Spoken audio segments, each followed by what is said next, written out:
Welcome to Extreme Genes, brought to you by the Church of Jesus Christ of Latter-day Saints. This week on Extreme Genes Family History Radio, it's two people who are making a huge difference in their various areas of research interest. Hi, it's Fisher, and I'll be talking to a woman from Iowa who has taken it upon herself to get markers for graves of babies who died more than 100 years ago. And a woman in Connecticut who's using her skills to help identify the remains of missing persons. What an amazing breakthrough she had recently, and you're going to want to hear her story. That's this week on Extreme Genes Family History Radio, brought to you by FamilySearch.org. Discover, gather, connect. A presentation of the Church of Jesus Christ of Latter-day Saints. Hey, and welcome to America's Family History Show. It's Extreme Genes and ExtremeGenes.com. I am Fisher, your radio root sleuth, on the program where we shake your family tree and watch the nuts fall out. We are here to inspire you, to educate you, to tell you how you can go about finding your family history. And we have expert guests and a lot of people, by the way, this week who have done some amazing service in the way of genealogy and research. And we're going to talk to a woman from Des Moines today who has been responsible for getting graves marked for babies that died over 100 years ago. You're going to want to hear her full story about how that came about. And then later in the show, a Connecticut woman we talked about last week briefly, who's got a strange hobby, tracing down the identities of missing persons. And recently she had a breakthrough that helped authorities in California. You're going to want to hear her story coming up as well.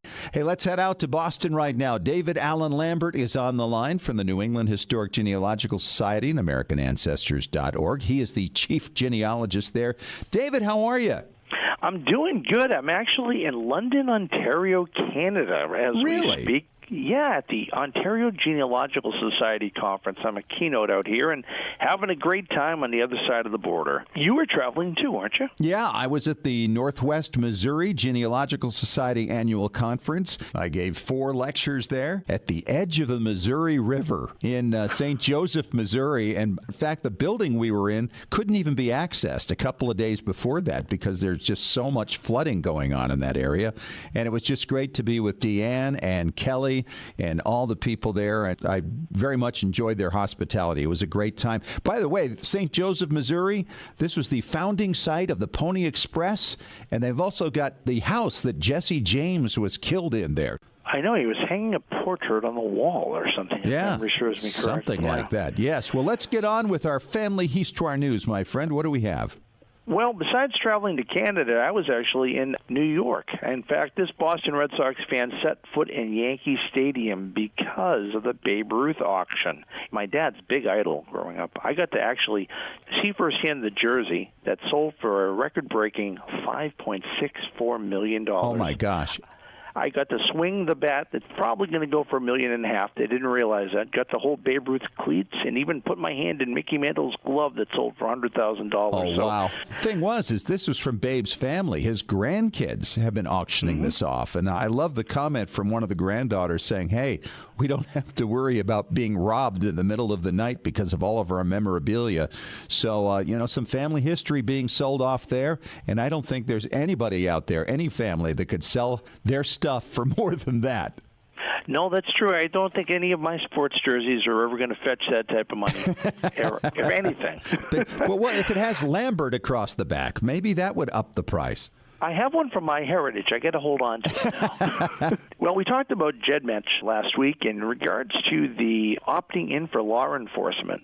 150,000 plus people are opting in, and the campaign still continues because it's only a little bit more than 10% of the users of GEDmatch. And I know that you feel strongly, as I do, that if our DNA is going to help law enforcement, more power to it. Well, yeah, absolutely. I mean, they had 1.2 million people there, and obviously there was a big flap over them making an exception for their terms of service for a recent active case in Utah. But they just sent out a letter, actually right after we recorded our previous show, asking people to opt back in. So I'm hoping that people will choose to do so, and certainly you have to respect the wishes of those who do not wish to do so. But from 1.2 million now down to 0 and then back up to 150,000, we got to keep going if you want to use your DNA in helping law enforcement as they try to break cold cases and a whole lot more. That's right. In fact, speaking of things of long ago, like cold cases, let's go even further back to World War I. There were many World War I soldiers who were never brought home. However, just a few came home in the UK recently, including Private Henry Wallington. Their bodies had been found and now reinterred. Isn't that amazing? They found them on the battlefield. It is happening all the time because they wore dog tags a lot of times, and of course regimental buttons. There's enough information, and of course DNA could also go into the mix to help out too. Isn't that something, though, to bury somebody 100 years after they died?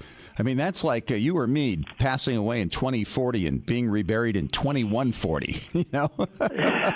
Kind of an afterthought, I think. Yeah. Well, hopefully they get it right the first time for both of us, and it may be many years from now, Fish. Yeah. Well, I know that we talked briefly about NEHGS American Ancestors' efforts to work with identifying the descendants and family members of the Georgetown University 272. Now, the 272 number is actually the number originally thought to be the enslaved individuals that were sold by Georgetown University down to a Louisiana sugar plantation back in 1838.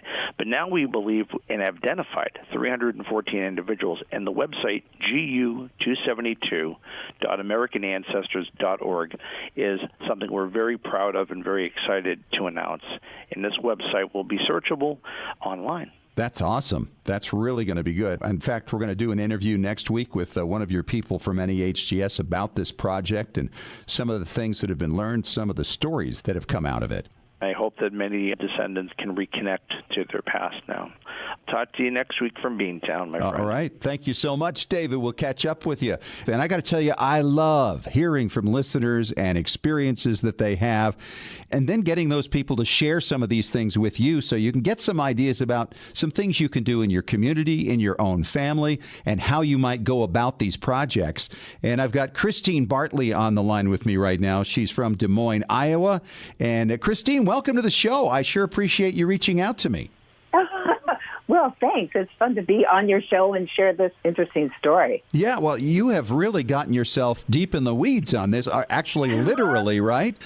Talking about the Woodland Cemetery right there. Tell us about what happened. Well, several years ago, historic Woodland Cemetery was started in 1848 when 5 farmers donated the first 5.5 acres to this little teeny town of Des Moines, Iowa. And over the years, it sort of went into disrepair, and it was, I think, late 80s, they put in a big new 4-lane roadway. And all of a sudden, the cemetery was back in people's minds again because they could see it. Right. This man, Gerald LeBlanc, who had been a retired teacher, he was just very upset that the cemetery was in disrepair, and he started this effort to restore it. And one of the things that he found was that there was a plot of land, it was called Baby Hill, and there were 536 babies buried there, but they had been in unmarked graves for over 100 years. Wow. That's emotional. Oh, completely. There were 35 that had headstones, but the rest had been marked with little wooden crosses. But over the years of cemetery neglect, the wooden crosses disintegrated. Anyway, He started this effort to raise money to put headstones on the unmarked baby graves. Well, his health failed, and he reached out to our DAR chapter, and we took on his project, and we raised enough money to place, I don't know, maybe about 146 headstones. When you have these endless fundraisers, you know, people lose interest, so we ended it on a Mother's Day. But I personally could not let it go. My grandmother used to take me to this cemetery to put flowers on. And how'd you like that? How'd you like that when you were a kid? Oh, I was like 8 years old, 10 years old. It's like, oh, please, not again. Yeah. Anyway, so. And now it's yours. Yeah, okay. So now I got this whole cemetery, and I've got all these baby graves. Anyway, I couldn't let go of the fact that there were still like over 300 graves unmarked. And so I started my own little effort. And this one afternoon, I was pulling weeds, and Meals on Wheels pulled up for the elderly lady that lived across the street. And the lieutenant governor got out of the car. And I thought, I look like I'm horrible. I'm covered in dirt. My hair is everywhere. Anyway, I approached her and I said, I understand that Governor Branstad has a history fund, and I'm wondering, and I explained about the baby graves, if this would fit the profile of his fund. And she said, here's my card, contact me and I'll hook you up. Well, she did. And I wrote a request for funds to the governor. I forgot about it. About a month later, I get a phone call from his assistant who said he wants to meet with you. Well, long story short, he not only gave us money, but he raised the additional funds left to put a headstone on every single baby that was buried at Baby Hill. Wow. So we had a dedication, and, you know, I was on TV, and I had all these newspaper articles, and on the exact anniversary of the dedication that we did for these baby graves, I got a phone call, and they did leave a message, so I listened to it. The woman who was calling about the fact that we had done these baby graves, so I called her back. Well, I got to tell you, I had goosebumps. I was crying, talking to her. She sent me an email after our phone conversation, so it's her words. I want to tell her story accurately. Sure. I would like to read a little bit of this email. And what she said was, I cannot begin to tell you what this means and will continue to mean for our Law family. My father-in-law and his sister are going to just break down and cry with joy when we present them with all of this. The family has been searching for baby Frank for over 100 years. She goes on to say that after a family wedding, she was talking to one of the other family members that does a lot of genealogy, and baby Frank came up again. So she went home and started researching again. But this time, I put my historian's hat on and started searching for historical events happening during that time, and found articles about the huge loss of life due to cholera, diphtheria, typhoid fever, etc. She goes on to say, I thought, bingo, he must have died from one of these. Right. It fit the time frame. So she goes on, I then kept combing through the Des Moines Register newspaper, and up pops your article on beginning the Pioneer Grave Project. I read through it and saw that it was in historic Woodland Cemetery. I don't know why, but something made me think that this may be a lead, so I followed it all the way through to each article until the article and video of the dedication ceremony coverage. There I saw your interview. I was convinced that he had to be there. I then looked up Woodland Cemetery and put the last name, Law, into their search engine, and there he was. Oh, my goodness. I was running all over the kitchen at 11 p.m. at night, screaming like a fool. I found him. I found him. It's, you know, I've told this story and I've read this email and I still get choked up. I immediately woke up hubby to tell him the good news, and they called the cousin in Beaumont. It was a huge deal. And, you know, so you never know what the impact of your actions. You know, it's that is really true, but I will tell you that in the course of the 6 years almost now we've been doing Extreme Genes, when people do these things, the ripple effect is just absolutely incredible. Were all the children identified? Did you know which ones were buried in which graves? And that's the other thing. Gerald LeBlanc had contacted the cemetery, and so we had a list of every baby and every spot where they were. So we knew exactly who was where. And after the dedication ceremony, I reached out to Find a Grave and said, hey, you know, there's 536 new headstones. And apparently they're now on Find a Grave. So, wow. Yeah. Isn't that great? It was an amazing experience for me to have been unable to let go of the project and then to have it validated a year later by this. It was right. Inspiring. Oh, sure. Absolutely. Now, you said that you used to go there with your grandmother and put flowers on graves. So do you have family that's actually in the cemetery itself? Oh, I have a ton of family. And it was interesting because when my great-grandmother died in 1958, there was this giant family argument because Woodland Cemetery was in such disrepair. They didn't want to put her there, even though we had tons of family. So they sent her to another cemetery. So in doing these baby graves, other people have stepped up to help do some big restoration work of writing the stones. people were thinking that it had been vandalism, that people were pushing over headstones. But I've gotten so involved with the cemetery. I had this whole big experience with one of the men there who has been digging graves for, I think he was telling me, 38 years. Wow. And yeah, he was saying that it wasn't necessarily vandalism, that what happened was they buried people without those concrete vaults. And they just put the wooden caskets in the ground and everything would disintegrate and then earth would cave in and the stones would tip over. Well, some of what's been happening in the cemetery since all this stuff has been going on, they've been finding headstones that had been buried. Wow. With 5 and 6 inches of earth on top of them. So they weren't stolen, they weren't vandalized, they just tipped over and then the earth and the trees swallowed them up. Leaves falling, swallowed it up. It's been fascinating, and I have a film background, and the city asked me if I would go and film some of the restoration work, so I was there. And I was standing at my great-great-grandfather's grave, and I was noticing there was this big cement curb around it. I went back to the city and I said, what's the story there? Well, they looked it up, and in 1876, he purchased 8 plots. 8 plots? eight plots for $37. What a deal. What a deal. The person at the cemetery said to me, there's only 4 people buried there. Oh, no. Do you want them? They're yours. They're paid for. I spend a fair amount of time at the cemetery, and we're in the process of trying to raise enough money to buy Wreath Across America wreaths for the veterans that are buried there. There's about 750 of them. Some of them from the War of 1812.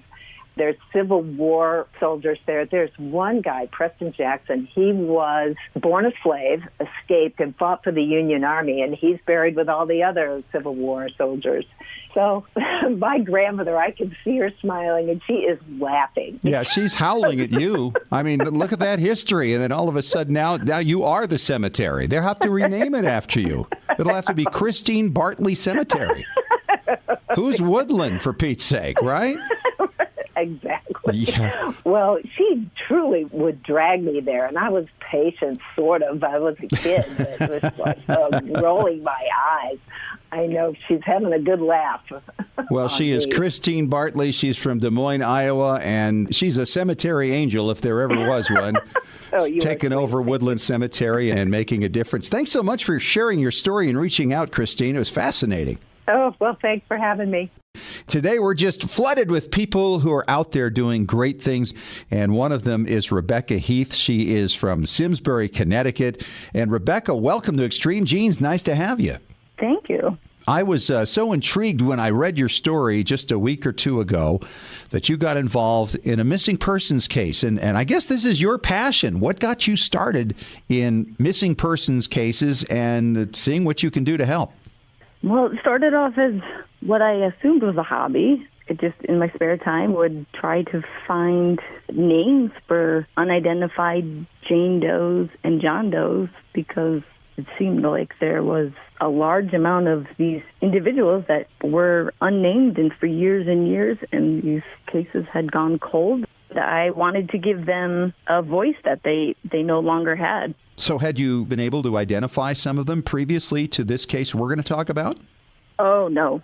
This was the first time. I would generally just reach out to missing persons requests that I would see on message boards and track down people looking for missing loved ones. And if they happen to fit into this timeline, I would collect them. So let's talk about the case because it's very tragic. And I guess this dates back to right around when you were born. It does.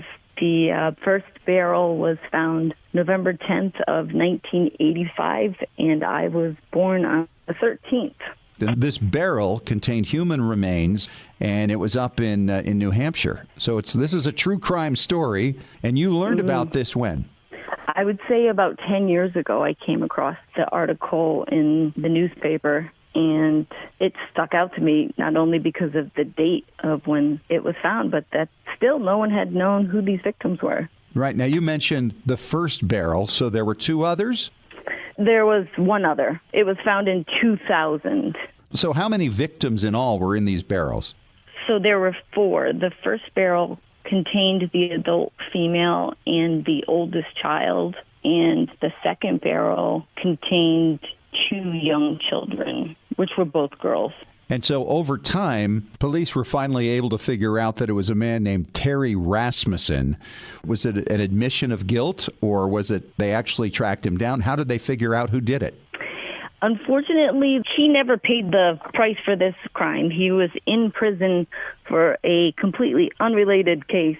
He had murdered and dismembered his wife that he was living with in California. They kind of backtracked him by a couple different ways. When he was in jail, he was known as Larry Vanner at that time, and they ran his fingerprints and said, hey, wait a second, that matches a record we have for a man, I want to say in 86, who was going by the alias Gordon Jensen. Oh, this sounds like a really complicated case to me, Rebecca. I mean, a lot of moving parts here because he's on the West Coast, he's on the East Coast, you've got barrels up in New Hampshire.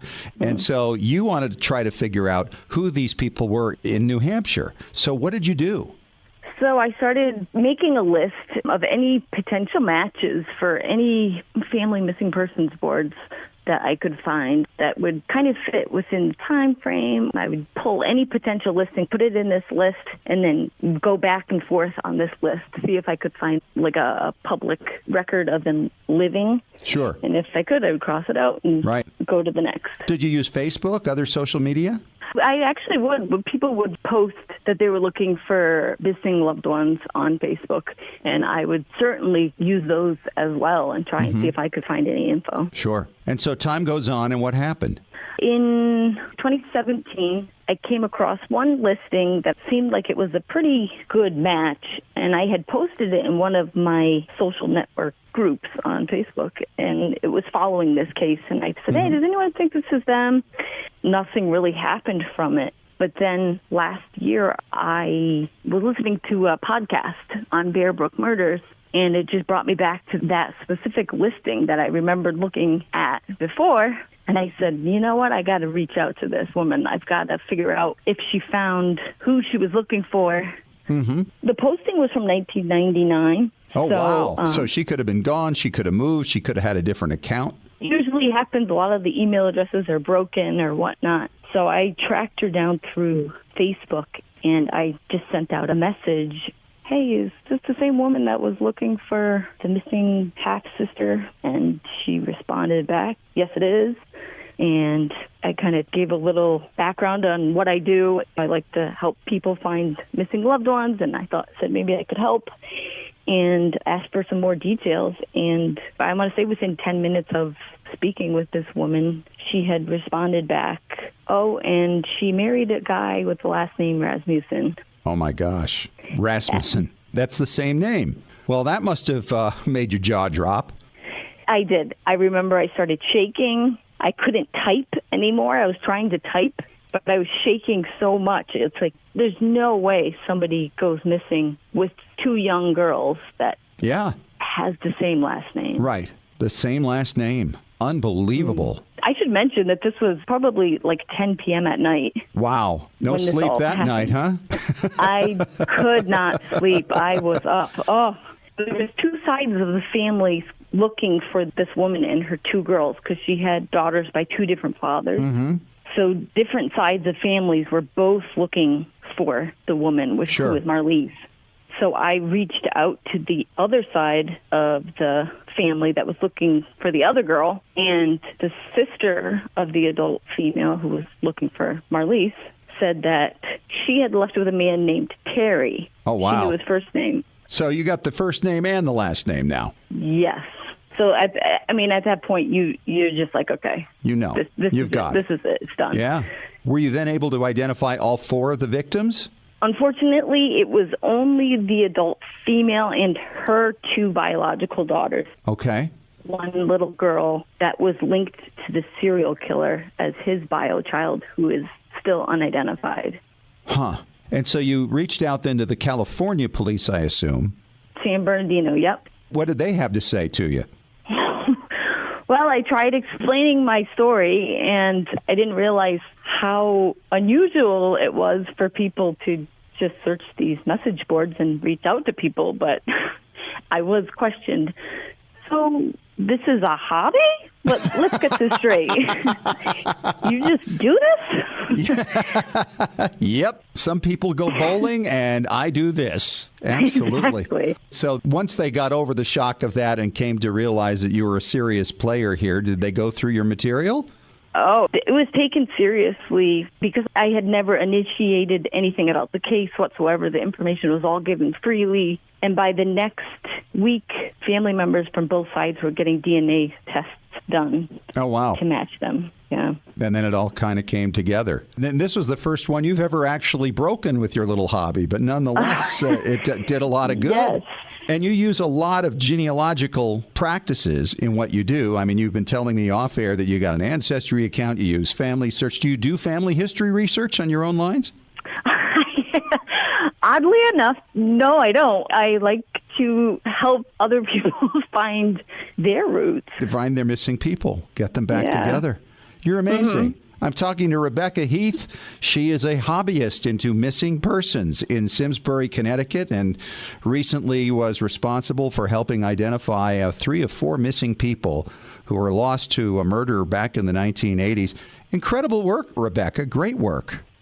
Thank you so much. I'm sure it's very satisfying for you. Congratulations, and hope you keep it up because I know there are a lot of people who could use your help. Absolutely. Thank you. And it is time for our Ask Us Anything segment this week on Extreme Genes, America's Family History Show, and ExtremeGenes.com. Fisher here, your radio root sleuth, and always excited to have my good friend Melissa Barker on the line. She is the archive lady. And great to have you back, Melissa. Hey, great to be back, Scott. Glad to be on the show. I know you've been out visiting national archives, and we got to talk about that sometime soon because you had some great experiences there. But we have some questions to answer. So let's start with this one from Nancy. She says, hey, if I go to a local archive, what kind of records should I expect to see? You should expect to see some fantastic records, first of all. But normally that in archives, you're going to find records that most of the time are not online. They're not microfilmed. They've been donated by others and others doing research. So you can find records about your ancestor in vertical files. Those are a hodgepodge of records that could include family group sheets, obituary clippings, things like that. Or you might find records in a manuscript collection. You can sometimes find things there that people have contributed that just somehow landed in their lap, like off of eBay or something. And typically they're kind of obscure, at least in my experience. They are, and I have people that walk into my archives all the time with things in their hands, and they say, do you want these? And it's and it's unique things that we don't have. And so, yes, I want those. And so we have them here so when researchers come, they can find them. Now, I know you mentioned, for instance, you have school records in your Houston County, Tennessee archive there, right? We absolutely do. And it depends on the area and if they were saved. But we've been very fortunate in that our local Board of Education saved a lot of the older records dating back to the late 1800s. Their school board minute books and their class register books. And it's just been a fantastic resource for us because it goes back to when those one-room schoolhouses existed in all those little communities. Wow. And were there notes in there also or just names?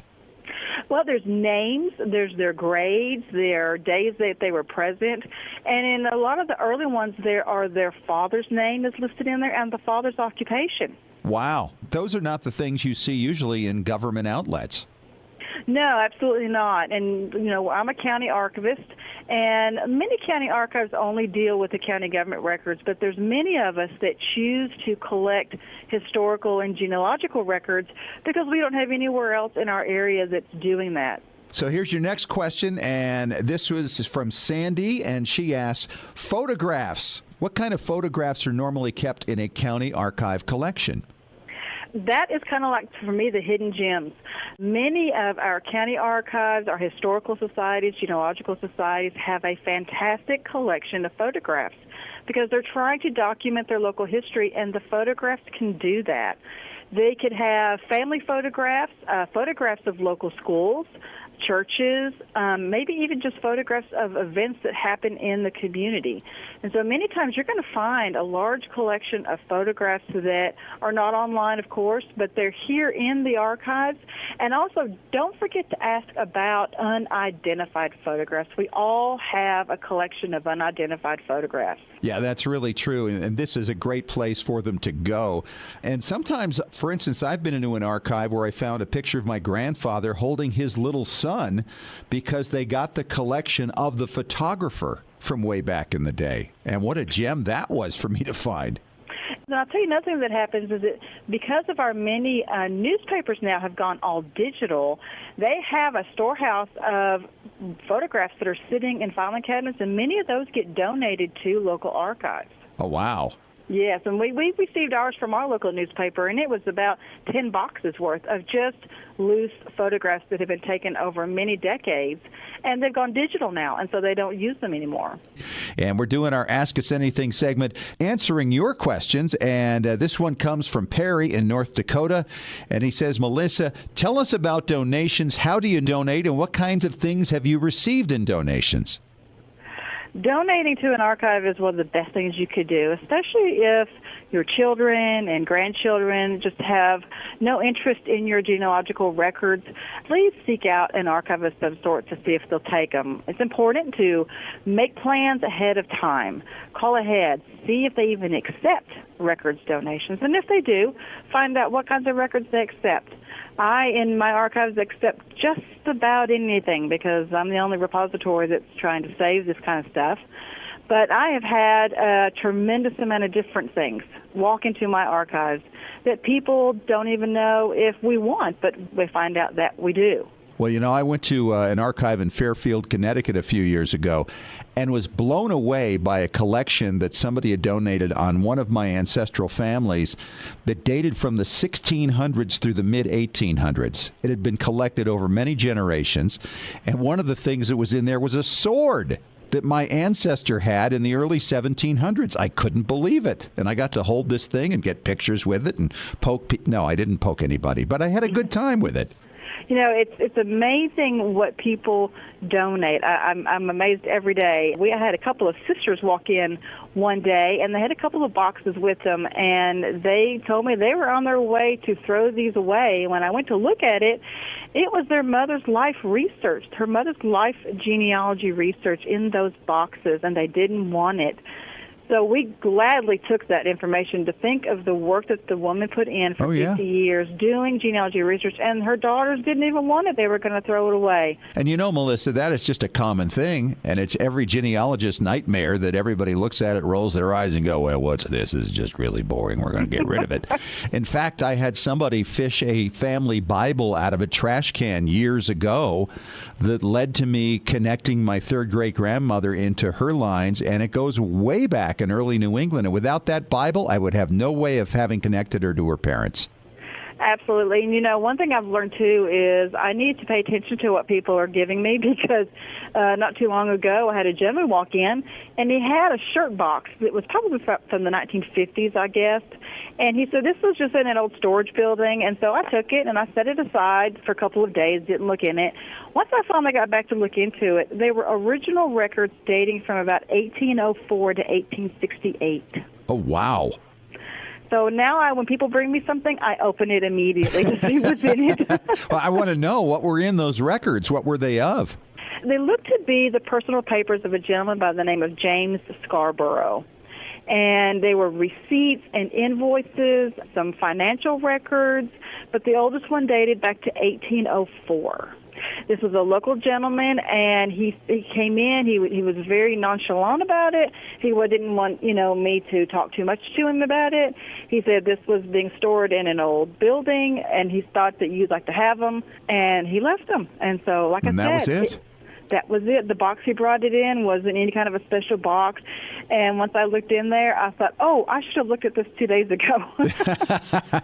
Well, there's so many great things that come through, and you never know what's going to be in your local archive or the archive of your ancestors' areas. So it's a great reason to check into the archives. As always, Melissa, great job. Thanks so much for checking in with us from Houston County, Tennessee for Ask Us Anything. Thanks, Scott. I appreciate it. And you know, we rotate all kinds of expert guests through these segments, so if you have any question about any topic relating to genealogy, just email us at askusanything@extremegenes.com. Well, that wraps up the show. Thanks so much for joining us. Talk to you next week, and remember, as far as everyone knows, we're a nice, normal family. This has been Extreme Genes. Share your family story by going to FamilySearch.org.